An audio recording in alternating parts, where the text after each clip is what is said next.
Death at Bishop's Keep. Chapter 37. If the desire to kill and the opportunity to kill come always together, who would escape a hanging? Mark Twain. Sabrina turned from the doors. "And that, sister," she said with a bleak emphasis, "is all there is to it. Now you must make of it what you will." Bernice felt as if she were choking on the rage that was roaring like an inferno inside. How can you dare to insult me so?" she cried, struggling for words. "How can you?"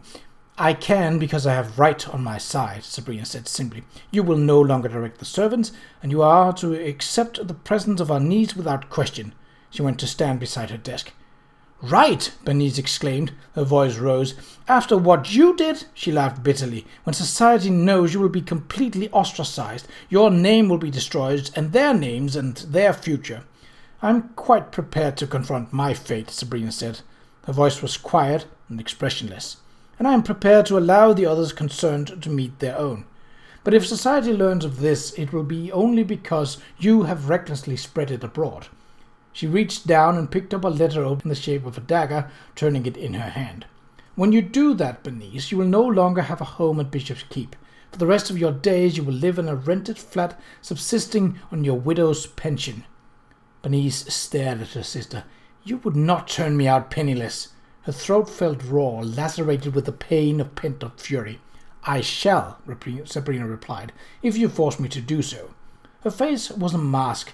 Only her grey eyes held life, a suppressed flashing energy, charged, it seemed to Bernice, with malicious hatred. "It appears, sister," she added icily, "that we have reached an impasse. If you destroy me and mine, I shall destroy you, quite utterly." The last words echoed in the silent room, in the silent hollow that had been Bernice's heart. Sabrina had gained the upper hand. "It is the Irish woman," Bernice muttered blackly. "She is the one who has turned you against me. Before she came—" "Bernice!" Sabrina whirled around. "It is absurd to cast recriminations on anyone but yourself." Her voice vibrated, only just barely in control. "Or on me, if I had not allowed you to."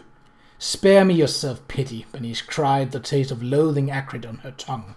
"When you feel the full brunt of society's censure, you can blame yourself, and pity him whose career you will have." Her face suffused with furious color. Sabrina raised the hand that held the dagger. Bernice flinched, but she was maddened with anger. She could not stop her words. "Whose career and church you will have utterly ruined." "No more!" Sabrina cried, knuckles white around the hilt of the dagger, forearm quivering with murderous violence. "Get out of my sight, Bernice, and stay out, for I cannot promise that I will be able to control this arm." Bernice stared at her sister. She felt as if both she and Sabrina had been stripped to the skin and stood mortified in their nakedness, their fear, their anger, their hatred, all exposed to the world.